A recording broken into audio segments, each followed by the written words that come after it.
Bonjour, nous sommes en 2021, nous sommes dans le site de l'Institut Docteur Angélique et dans une série de vidéos consacrées aux commentaires des psaumes, commentaires catholiques, donc commentaires qui regardent le sens allégorique. J'en suis rendu au psaume 98. Alors je sais que certains pourront dire, mais avec le sens allégorique, qui est un peu poétique, on peut tout dire. Oui, effectivement, on peut tout dire. C'est vraiment l'amour qui s'exprime. Cependant, en collant au texte des psaumes tout de même, il fait que notre prière s'élève vers le Seigneur et l'Esprit Saint n'est pas étranger à ce sens, loin de là. Si on étudiait ces psaumes uniquement au sens littéral de l'auteur qui les a écrits, on pourrait dire qu'il est dans la louange parce que Israël s'est développé, parce que le royaume a été protégé par Dieu, installé. Évidemment, tout cela était des allégories qui signifiaient le royaume éternel qui jamais ne passerait. Israël est le symbole de notre âme et le Saint des Saints où Dieu habite est le symbole de notre âme où Dieu habite. Il faut bien l'avoir en tête. De cette façon-là, on ne sera pas surpris par cette façon de faire qui a été développée par Origène en particulier dans l'école d'Alexandrie au IVe siècle. Alors, j'en suis rendu, je l'ai dit, et je voudrais, au psaume 98, et je voudrais l'étudier, ou plutôt en donner le sens allégorique à propos du Christ. Le Christ qui triomphe des ennemis, ça veut dire des démons, à la croix et par sa résurrection. Voilà comment commence le psaume. Chantez au Seigneur un chant nouveau, car il a fait des merveilles. Le salut lui vint de sa droite, de son bras de sainteté. D'abord, un chant nouveau, ça veut dire quelque chose qui, sans arrêt, emplit le cœur de joie. On le sait comment nous fonctionnons psychologiquement. Notre passion, notre sentiment a besoin de nouveauté. Et lorsque nous aimons quelqu'un depuis trop longtemps, souvent, il y a le quotidien qui enlève ce sentiment de plénitude. Et donc, quand on parle d'un chant nouveau, on signifie ce plaisir unique des débuts de l'amour. Le chant nouveau, c'est évidemment le Nouveau Testament, c'est-à-dire l'évangile de Jésus-Christ tel qu'il est révélé en plénitude. Comment peut-il se faire qu'il soit toujours nouveau ? Parce que c'est la présence du Saint-Esprit qui est annoncée. C'est pas simplement un message intellectuel, tout exaltant soit-il, qui nous rappelle, qui nous explique ce que nous faisons sur terre, ce qui nous arrivera de l'autre côté. C'est aussi et surtout la venue de l'Esprit Saint, que nous pouvons fréquenter par la charité, qui est une vertu qui nous permet de l'aimer en acte, avec la présence vivante dans notre cœur. C'est ce qu'on appelle l'oraison. Et puis, il y a un jaillissement venant de cet amour vers le prochain. Donc c'est toujours nouveau pour celui qui l'entretient, malgré les épreuves que nous vivrons, comme la nuit des sens dans l'oraison, le fait de moins ressentir. Mais c'est tellement formidable, c'est une présence. C'est ce qui fait d'ailleurs que l'Évangile est à jamais imbattable, il revient toujours. Pourquoi ? Parce que même si une génération finit par, se dégrader, son amour se refroidit, tôt ou tard, parce que le cœur de l'homme est fait pour l'Évangile, la génération suivante va reprendre les choses. Le salut lui vint de sa droite. Ça veut dire que le salut, ce qui nous a sauvés, nous les hommes, ça ne concerne pas le salut de Dieu. Dieu lui-même est, l'objet du salut. La droite de Dieu, c'est le Christ. C'est le Christ qui est venu. Et le Christ, qui est-il ? Il est en fait le Verbe de Dieu. Alors d'abord, symboliquement, la droite signifie le camp du bien, la gauche, le camp du mal. Donc ceux qui sont à la gauche de Dieu, ce sont les démons et les damnés. Ceux qui sont à la droite de Dieu, c'est le Christ et les saints. Donc le Christ est venu pour nous sauver d'abord lui-même. Et ce n'est pas une créature, le Christ, même s'il a une nature humaine créée. C'est la personne du Verbe éternel. Donc ce n'est pas un homme qui nous a sauvés, c'est Dieu lui-même qui est venu nous sauver. Sauf que, s'il est l'unique Rédempteur, comme insistent pour le dire les protestants, et ils ont bien raison, la grande différence chez les catholiques, c'est que nous savons qu'il ne vient pas seul. C'est lui, l'unique Rédempteur, qui décide qu'il y aura avec lui des co-rédempteurs que sont les anges, que sont les saints du ciel.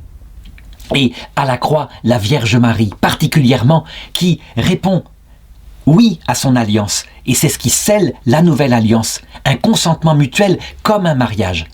Alors comment est-ce qu'on peut répondre aux protestants qui disent « mais c'est enlever de la gloire à Jésus-Christ que de dire qu'il y a d'autres personnes qui viennent l'aider ». Il suffit de regarder sa transfiguration.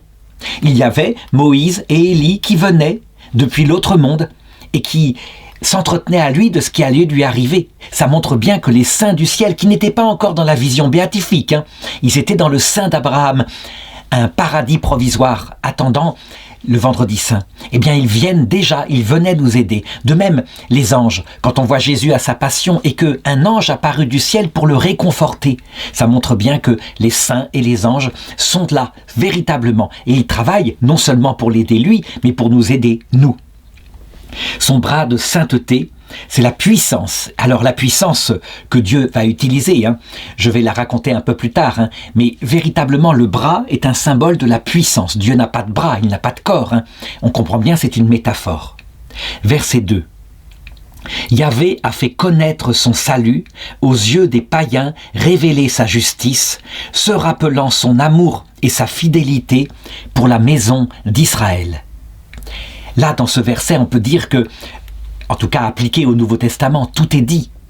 Premièrement, c'est vrai, pour que nous entrions dans le salut, la première étape, c'est que Dieu doit nous faire connaître ce que c'est que ce salut. Et pour le connaître, puisque ce salut est une personne, c'est la personne de Dieu, nous devons donc avoir la révélation du cœur de Dieu. C'est quelque chose d'unique, c'est particulier. Aucune autre religion ne révèle le cœur de Dieu. La Trinité. En réalité, je me rappelle quand j'étais jeune théologien, je pensais que cette Trinité c'était un petit peu quelque chose de surajouté, pas très utile pour faire de la théologie. Maintenant, devenu plus vieux, je me rends compte que c'est effectivement la base. Tout s'explique par là. Si nous ne connaissons pas contemplativement la Trinité, c'est-à-dire comment se passe en Dieu sa vie intime dans le Dieu unique, nous ne comprenons pas pourquoi nous sommes sur terre, pourquoi nous sommes comme abandonnés, qu'il nous demande de croire, et bienheureux celui qui croit, mais qu'il travaille tout de même au salut de ceux qui ne croient pas, comme les païens. La réalité, c'est que cette terre est nécessaire pour nous purifier. Elle prépare notre cœur, parce que la Trinité, étant donné ce jaillissement de lumière et d'amour qui est en elle, mais aussi d'humilité, on ne peut pas la voir face à face sans deux qualités fondamentales. L'une, d'abord, je dirais sur qui tout pousse, l'humilité d'un cœur modeste.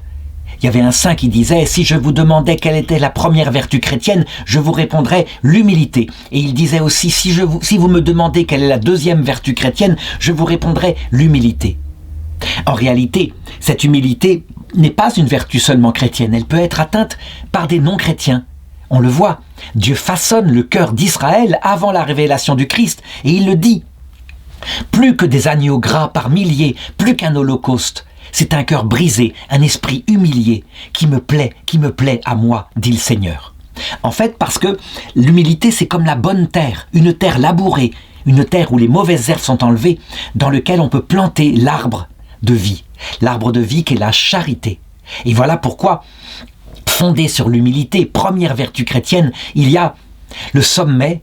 Je dirais la première en perfection, c'est la charité, l'amour de Dieu, dont j'ai parlé tout à l'heure, qui n'est pas un simple amour de musulman, c'est-à-dire d'un serviteur pour son maître, qui est un amour d'égalité, d'amitié intime, où on lui parle et il nous répond, dans le cœur, vraiment. Et puis l'amour du prochain. D'autre part, quand le psaume dit « Aux yeux des païens révéler sa justice », ça, c'est dans le Concile Vatican II, mais aussi le Concile de Trente, qu'on a l'explication. Nous avons une religion qui s'appelle catholique, universelle. Ça ne veut pas dire que seuls les catholiques, là, ceux qui ont été baptisés sur terre, seront sauvés. C'est pas ça du tout, au contraire. Ça veut dire qu'elle a reçu la révélation de ce que Dieu fait pour sauver tous les hommes, si possible, sauf ceux qui se damneront librement. Je l'ai dit, c'est le péché contre l'Esprit Saint. Dieu respectera la liberté des pervers qui ne voudront pas des conditions de la vision béatifique. Donc, nous savons comme catholiques comment Dieu prépare les païens.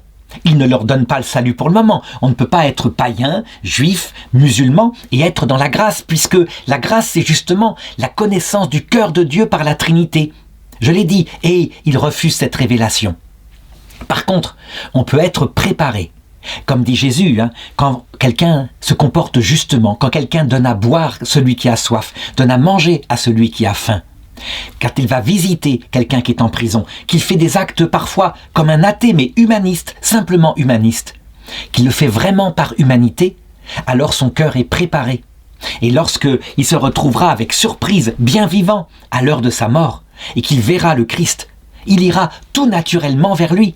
Il passera d'un amour naturel qui ne sauve pas en lui-même, mais qui prépare le salut, à l'amour surnaturel pour Dieu, qui correspond à son cœur. C'est une évidence, c'est textuellement dans l'Écriture. On voit bien Jésus qui met à sa droite, donc du côté du bien, des hommes qui avaient agi comme je viens de le dire.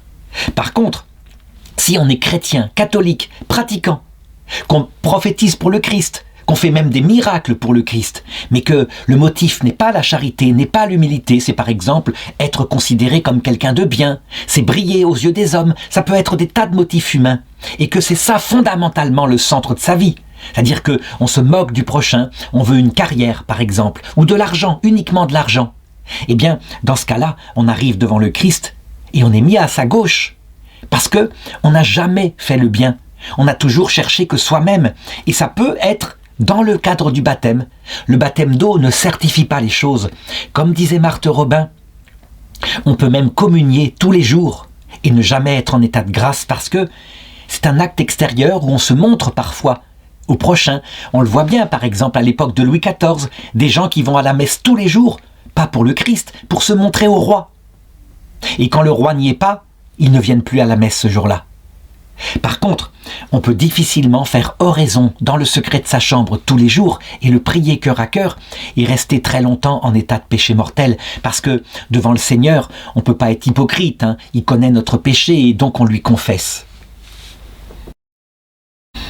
Le verset 3, quand il dit « se rappelant son amour et sa fidélité pour la maison d'Israël », nous devons le reconnaître. Les promesses ont toutes été données à Israël. Nous sommes des Juifs spirituellement, disait le pape Pie XII avec raison. Tout avait été annoncé en Israël de manière cachée, mais véritablement. C'est pourquoi nous, chrétiens, nous gardons l'Ancien Testament dans la Bible et nous l'embrassons. Je sais que certains se sont scandalisés en disant au début de l'Église « Pourquoi embrasser l'Ancien Testament ?» Il y a même parfois des moments de franche violence. Et d'ailleurs, disait-il, ça ne peut pas venir du même Dieu que nous, Jésus-Christ, celui qui commande des génocides, etc. Bien sûr que si, c'est le même Dieu, sauf qu'il adaptait sa pastorale. À l'époque, il sauvait le barbare par les conséquences de sa propre barbarie. Ce barbare tuait, écrasait les femmes, etc. Eh bien, il était tué, il était écrasé, et il découvrait sa misère, et donc, par l'humiliation, il pouvait parfois apprendre l'humilité. Mais ce n'était pas ce qui plaisait à Dieu. Donc il a affiné l'humanité à travers le peuple juif pour arriver au sommet avec Jean-Baptiste, qui reste un homme de l'Ancien Testament, mais qui montre du doigt le Messie. Et lui, son discours est un discours très ferme. Lorsqu'il dit « Repentez-vous de vos péchés », il prêche l'humilité, la première vertu dont j'ai parlé, avec le repentir. Et lorsqu'il menace de l'enfer les pharisiens hypocrites, eh bien, il montre le discours de fermeté face aux orgueilleux. Il disait aussi, il faut que je diminue et que lui, en montrant le Messie, lui grandisse. Ça veut dire que le discours de Dieu, qui peut être une pastorale de l'humilité pure et de la menace de l'enfer, doit diminuer au profit de la pastorale qui concerne les petits cœurs, les cœurs humbles et qui passe par l'annonce de l'amour intime envers un Dieu qui n'est pas inquiétant, qui est doux. Et l'explication de la croix, il façonne notre cœur, plus que dans l'humilité, dans une sorte de kénose, une mort à soi-même, afin que nous puissions voir Dieu face à face. Nul ne peut voir Dieu sans mourir, nous avons l'explication maintenant. Voilà ce que Israël recevait comme révélation déjà, puisque la kénose était annoncée à Moïse au buisson ardent. Personne ne peut voir Dieu sans mourir. Nous avons l'explication, parce que sinon, nous ne supporterions pas la vision béatifique d'un tel être tout-puissant et qui se considère comme plus petit que nous, plus humble. Alors, ensuite, nous pouvons dire que l'Évangile a été annoncé au monde entier. C'est le verset 3, la suite. « Tous les lointains de la terre ont vu le salut de notre Dieu. Acclamez le Seigneur toute la terre, éclatez en cris de joie. Jouez pour Yahvé sur la harpe, au son des instruments, et au son de la trompette et du cor, acclamez à la face du roi Yahvé. Gronde la mer et sa plénitude, le monde et son peuplement. Que tous les fleuves battent des mains, et les montagnes crient de joie. » Des fleuves qui battent des mains. C'est extraordinaire comme métaphore, mais qu'est-ce que c'est beau, c'est bien vu, effectivement. Et ça montre l'allégresse. Quand nous avons découvert ainsi, de l'intérieur, le Seigneur, qui avait été annoncé dans l'Ancien Testament et qui est venu dans notre cœur, par sa grâce, immédiatement, comme acte de louange, de reconnaissance, parce que nous désirons faire connaître l'amour, pas par peur, hein, pas par menace, mais par joie, pour que nos petits frères qui ne connaissent pas encore le Christ ne restent pas à porter leur croix, une croix soit du mauvais larron, dont je parlais tout à l'heure, hein, les barbares sauvés par leur barbarie, soit la croix du bon larron, les braves gens, les gens normaux, les gens bons, mais qui, vraiment, finalement, ne savent pas pourquoi ils souffrent parfois. Ça n'a pas de sens. Et donc notre joie, notre gloire, c'est d'annoncer au monde entier cet évangile. Ce que je fais dans cette vidéo, hein, mais c'est une obligation pour les chrétiens. Non pas, je l'ai dit, par peur de la damnation, mais par exaltation de l'amour du Christ. Le motif qui fait évangéliser, c'est la joie d'annoncer la bonne nouvelle. Alors, certains, effectivement, évangélisent en annonçant d'abord la mauvaise nouvelle, à savoir le risque de l'enfer. Ont-ils raison ? C'est adapté à certains types de personnes. Quand le pape François ou le pape Jean-Paul II allaient à Palerme pour évangéliser les mafiosi et qu'ils disaient dans leur sermon « Convertissez-vous ou vous allez aller en enfer », ils avaient raison. C'est un discours adapté. Ces gens-là qui ne sont que charnels, qui vont à la messe, c'est ça le pire, et qui après tuent, assassinent, pillent, raquettent. Eh bien, c'est la menace de l'enfer qui seule peut toucher leur cœur. S'ils se disent le Seigneur est bon, il pardonne tout, etc. et qu'ils continuent leurs actions, ils abusent de la miséricorde et ils iront en enfer, tout simplement parce que leur cœur est centré sur eux-mêmes, sur la propre recherche de leur profit, quitte à tuer les autres. Et quand ils verront le Christ, leur cœur ira vers le démon, il n'ira pas vers le Christ, c'est certain. Donc, le discours dur peut exister, mais c'est le discours d'abord de la bonne nouvelle qui doit être en premier. La plupart des gens n'ont pas le cœur dur maintenant. Ils ont le cœur plutôt qui a été affiné. Nous pouvons le voir. Et donc, évangéliser, acclamer Dieu par toute la terre, éclater en cris de joie, jouer sur la harpe au son des instruments, c'est évidemment la louange de gloire. Au sens littéral, hein, on voit parmi, par exemple, les chrétiens évangéliques, l'évangélisation qui est faite par la musique, au sens fort du terme. Il y a certains groupes comme ça qui se sont créés. C'est évidemment magnifique. C'est une façon très belle que de faire découvrir par la beauté l'intériorité. Même si, de fait, ce n'est qu'un départ. Ça veut dire que la joie de l'évangile doit à un moment donné être accompagnée de l'explication des raisons de notre présence sur terre et du fait que parfois la souffrance nous rattrapera. Comme les évangéliques ont une théologie limitée puisqu'ils ont perdu, ils ont abandonné en route la tradition de l'Église. Ce qu'avaient fait les grands saints comme Saint Grégoire de Nice, le mystique, Sainte Thérèse d'Avila, la mystique catholique, etc. pour expliquer que la croix pouvait nous retomber dessus. Du coup, ils ont tendance théologiquement, lorsqu'arrivent ces moments de malheur, à dire « c'est parce que vous manquez de foi ». Normalement, quand on a la foi, on est comblé de joie et on est comblé même d'argent éventuellement. Certains évangéliques vont jusqu'à dire cela. Évidemment, ce n'est pas vrai. C'est vrai au début. Au début de la conversion, le Seigneur va nous attirer par du plaisir à le prier, par une vie stabilisée, les vertus qui s'acquièrent, tout qui se met à réussir dans la vie, des signes qu'il nous annonce. Mais c'est parce que il nous connaît, il veut nous attacher à lui dans une première étape. Et nous le savons. Quand Pierre, au début de son évangélisation, est sorti par un ange de prison, c'est un fait. Ça ne veut pas dire qu'à la fin de sa vie, lors de son martyre à Rome, l'ange est venu de nouveau le sortir de prison. Non, c'était une autre étape de sa vie, il fallait qu'il acquiert un cœur kénose. Donc, la plénitude de l'évangile, avec la trompette et le corps, c'est la joie de la bonne nouvelle, mais il faut ensuite cultiver pour que l'on comprenne, avec la théologie, la raison de tout cela, y compris des douleurs, sans culpabiliser la personne. Non, à un moment donné viendront les nuits intérieures, nuits des sens, nuits de l'esprit. Le Seigneur devra préparer son cœur pour qu'elle l'aime, non plus à cause des plaisirs qu'il donne, mais pour lui-même. Non plus à cause de l'utilité dans sa vie, mais pour lui-même. Ça s'appelle la purification de la charité. La terre est donc le premier purgatoire. Le verset 9, enfin, qui termine ce psaume, À la face, donc criez de joie à la face de Yahvé, car il vient pour juger la terre. Il jugera le monde en justice et les peuples en droiture. Tel que nous l'avons vu au début de ce psaume, il y a d'abord la foi qui explique toute l'action de Dieu. La foi, c'est une confiance, mais c'est aussi une connaissance du cœur de Dieu. Le siège de la foi, qui est une vertu théologale, c'est l'intelligence. Nous croyons en Dieu parce que nous faisons confiance en Dieu, et donc nous connaissons ce qu'il veut nous révéler. Deuxièmement, cette foi aboutit à la charité. Je l'ai dit, c'est une vie avec Dieu qui vient dans notre cœur habiter. Mais ces deux vertus théologales ne sont pas suffisantes. Elles sont fondamentales, mais sans la troisième vertu théologale, qui s'appelle l'espérance, qui attend de Dieu la réalisation visible, glorieuse de tout, pas seulement comme ça, comme maintenant, dans l'obscurité, dans une affectivité quand il vient dans notre cœur, mais comme ça plaît à l'être humain, à la fois une affectivité qui vient dans notre cœur, mais aussi une vision extérieure, quelque chose qui correspond à nos sens et que nous verrons. Eh bien, l'espérance nous annonce que bientôt ça va arriver. Ça veut dire que la fin du monde est pour bientôt. Alors je sais, certains diront, quoi ? Ça veut dire que vous connaissez la date ? Non, je ne connais pas la date, mais la fin du monde, c'est pas seulement la fin des fins, quand il reviendra pour tout le monde en même temps, lors de la dernière génération.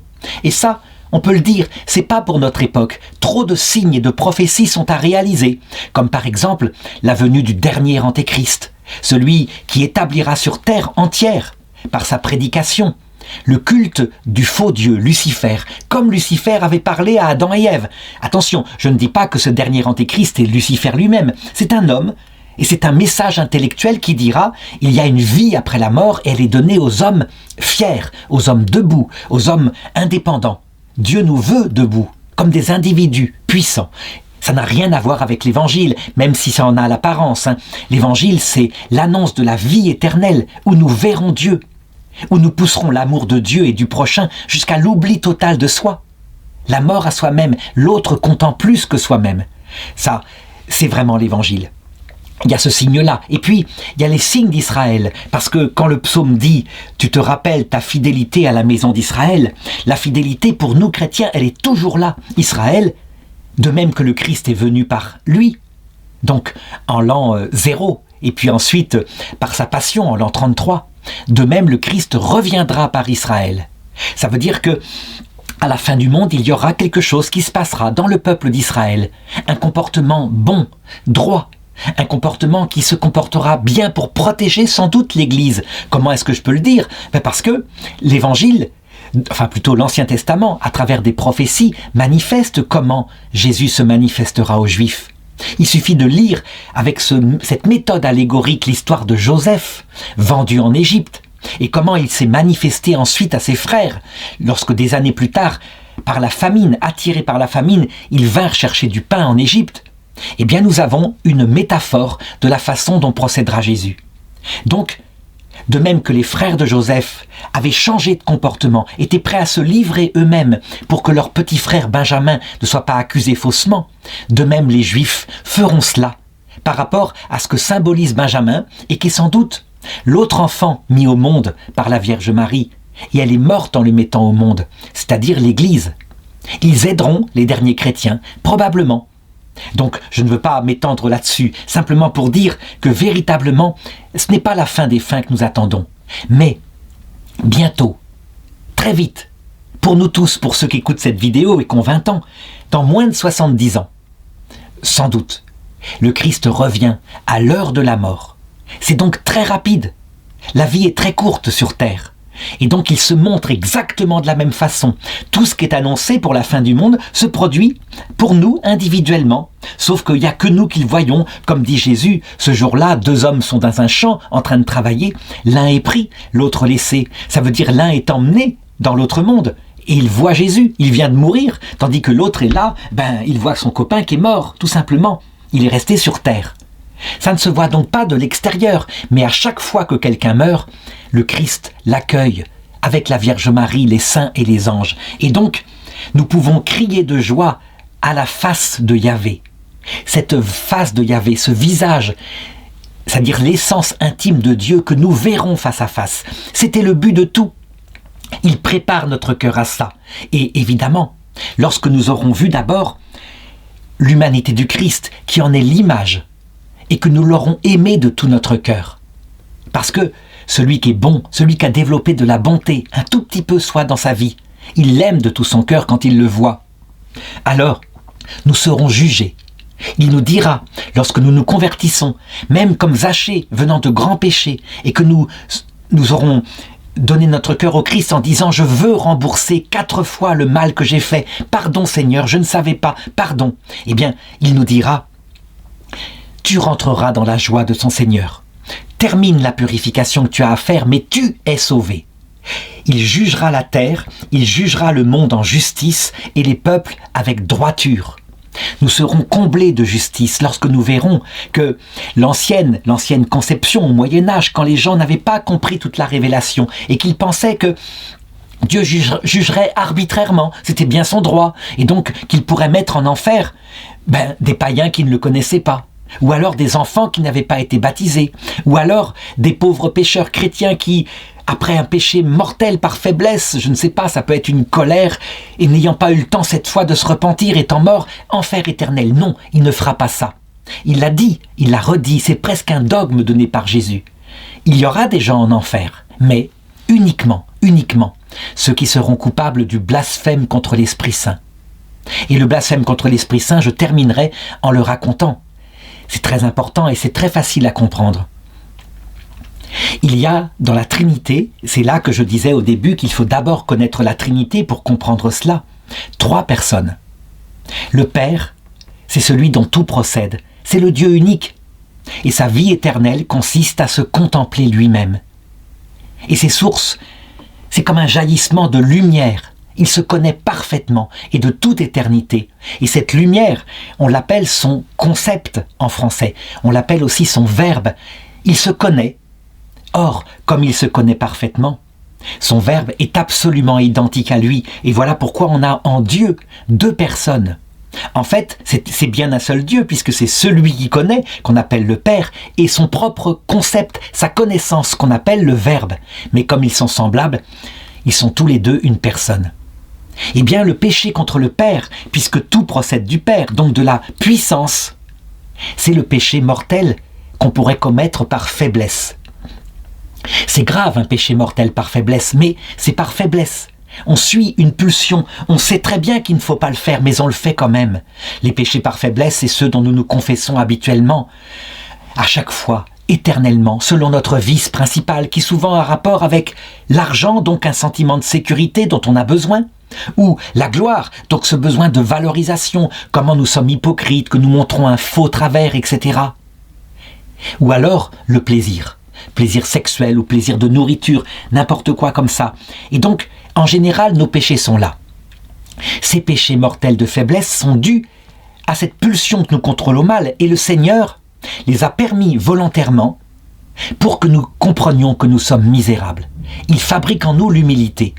Je sais que certains disent « Ah ben ça va, c'est qu'ils sont pas graves, ils seront pardonnés. » Ils sont gravissimes, parce qu'ils peuvent conduire au péché contre l'Esprit Saint. Nous avons juste à lutter contre eux et ne pas nous inquiéter. Nous n'arriverons pas. Le Seigneur nous a laissé cette faiblesse volontairement. Et souvent, ceux qui se croient ou ceux qui se présentent comme les plus vertueux et les plus durs en disant qu'eux même c'est une question d'effort, tu as qu'à essayer et tu n'auras plus de péché, sont ceux qui secrètement pêchent le plus. Je me rappelle d'un jour un dialogue au téléphone avec un garçon qui me disait « Et c'est une question de volonté, pour ne jamais aller sur Internet, par exemple sur la grande tentation des garçons, les sites pornographiques. » Et je lui avais dit comme ça « As-tu lu le verset du Seigneur où il dit « Celui qui regarde une femme pour la désirer a déjà commis l'adultère avec elle. Celui qui regarde pour la désirer. » Et il me disait, mais non, ça c'est n'importe quoi. Ça veut dire, justement, ça veut dire commettre l'adultère. Et je lui disais non, il disait celui qui regarde pour la désirer. Donc il s'appesantit sur ce regard. Et il était furieux parce qu'évidemment, il était lié à ce péché. Donc le Seigneur permet les choses, chez les femmes comme chez les hommes, pour créer l'humilité. Mais ce péché-là prépare à la damnation, mais ne conduit pas en lui-même, puisqu'il y a une part de faiblesse, que le Seigneur nous enlèvera. Le péché contre le Fils puisque le Fils, c'est la connaissance que le Père a de lui-même. C'est le péché lié à une certaine ignorance. Ignorance qui peut être volontaire et qui aggrave le péché, la responsabilité, mais qui quelquefois est sincère. On s'aveugle volontairement. L'exemple le plus courant actuellement, c'est quand une femme avorte en disant « mais ce que disent les curés, là, qui disent que c'est un crime, c'est pour nous culpabiliser ». En réalité, leur corps entier crie que ce n'est pas une verrue qu'elles ont tuée, c'est un bébé. Mais leur raison leur dit « c'est débile, il n'y a pas d'âme, ça n'existe pas, et puis l'Église a qu'à se comporter autrement, on commencera à la croire un peu plus, etc. » Lorsque ces mamans et ces papas arriveront à l'heure de leur mort, et qu'ils verront que l'âme des bébés est créée à la conception, et que donc elles ont envoyé volontairement dans l'autre monde une âme pour un sort inconnu, elles s'en voudront. Si leur cœur est d'abord fondamentalement droit, elles s'en voudront gravement et elles diront à leur petit enfant « Pardon, pardon, c'est de ma faute, je savais fondamentalement que tu existais. » Il y a une ignorance, mais que l'enfant leur signalera « Maman, tu ne savais pas, tu n'y croyais pas. Ton corps te le disait, mais tu n'y croyais pas. Donc, tu es pardonné. Le Seigneur, il a prié pour ceux qui font des péchés et qui ne savent pas ce qu'ils font. Demande pardon, simplement, et tu verras, tu seras pardonné. » Pourquoi les péchés contre le Fils disparaîtront? Parce que, tout simplement, l'ignorance disparaîtra. Et puis, il y a le péché contre l'Esprit Saint. Dans la Trinité, entre le Père et le Fils, donc Dieu, celui qui est tout-puissant, et sa propre connaissance, jaillit un amour mutuel infini. Un amour réciproque qui procède donc du Père et du Fils, qui procède donc de la puissance et de la connaissance. On l'appelle l'amour, on l'appelle le Saint-Esprit. Le péché contre le Saint-Esprit, par analogie, c'est donc un péché qui procéderait d'une parfaite connaissance de ce qu'on fait, y compris dans les conséquences éternelles, et d'une parfaite maîtrise de soi, donc quelqu'un de maître de soi, de calme, qui n'est pas entraîné par une passion, et qui quand même, volontairement, lucidement, se détournerait de Dieu. On a vu ce péché contre l'Esprit Saint sans doute dans quelques-uns des prêtres juifs, lorsqu'ils décidèrent de tuer Jésus, alors qu'ils savaient qu'il était le Messie, puisqu'ils avaient vu la résurrection de Lazare. Et l'Évangile le dit, ils décidèrent de tuer aussi Lazare. Là, effectivement, il n'y a aucune excuse. Du moins, on peut le soupçonner, sauf s'ils sont tellement, amoureux de leur gloire qu'ils sont prêts à faire cette indignité contre leur propre foi. Mais apparemment, c'était des hommes maîtres d'eux, des hommes vertueux. On peut donc approcher du blasphème contre l'Esprit Saint. Pourquoi le blasphème contre l'Esprit Saint n'est jamais pardonné? Parce que quand ces hommes, si vraiment ils étaient dans cet état-là, sont arrivés à l'heure de la mort devant le Christ, qui leur a proposé son pardon, il est comme ça le Christ, il dit ce qu'il fait. Et qu'ils ont dit « Mais on savait très bien que tu étais le Messie, mais on n'en a rien à fiche de ton message d'amour. Nous, ce qu'on veut, c'est être le chef. » Eh bien, ces hommes-là cracheront quelque part de nouveau au visage du Christ pour se diriger là où ils auront le pouvoir qu'ils aiment plus que tout, dans le monde de Lucifer. Ce péché n'est jamais pardonné, non pas parce que ces gens ne peuvent pas demander pardon, mais parce qu'ils ne veulent pas. Et ainsi se réalisera véritablement la justice de Dieu qui dira à ces gens-là « Allez-vous-en, vous n'aurez pas la vision béatifique. Vous voulez ce monde de liberté solitaire, vous l'avez, il vous est donné, et même vous ressusciterez à la fin du monde. Mais vous n'aurez pas la vision béatifique. Il jugera le monde avec droiture, en justice, et nous nous réjouirons quand nous verrons qu'en fait, la damnation, elle vient du damné. C'est son acte propre qui fait qu'il est séparé de Dieu. » Alors, je sais que certains me reprochent parfois de dire que l'enfer, ce serait donc une sorte de paradis de liberté. C'est une façon de parler, hein. Effectivement, ils cherchent un bien apparent qui est leur liberté exaltée. Ils poussent l'orgueil, l'amour d'eux-mêmes, jusqu'au mépris de Dieu et du prochain. Cependant, chacun peut comprendre que ceci produit dans leur cœur toutes les souffrances qui sont décrites par l'Écriture. D'abord parce que leur cœur est un cœur humain, il est fait pour Dieu, il est fait pour l'amour, il est fait pour l'infinie lumière, et donc leur cœur est en feu, un peu comme un local vide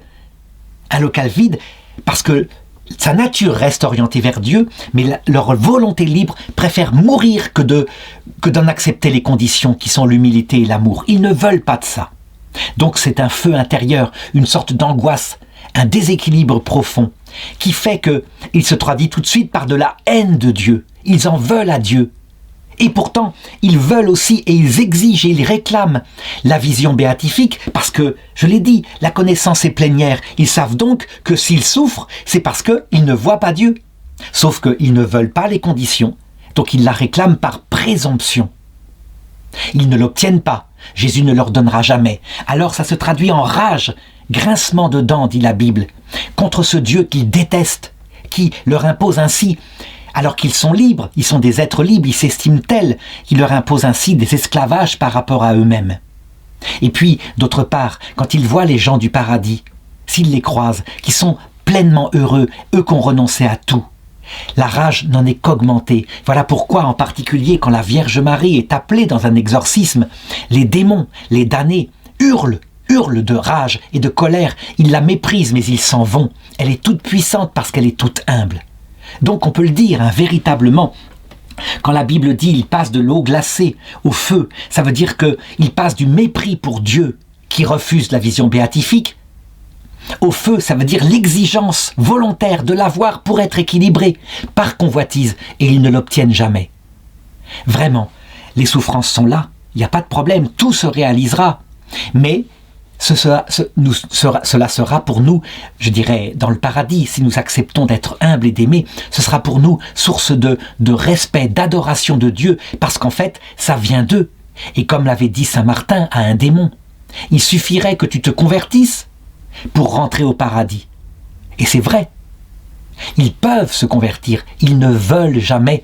Voilà l'explication de l'éternité de l'enfer.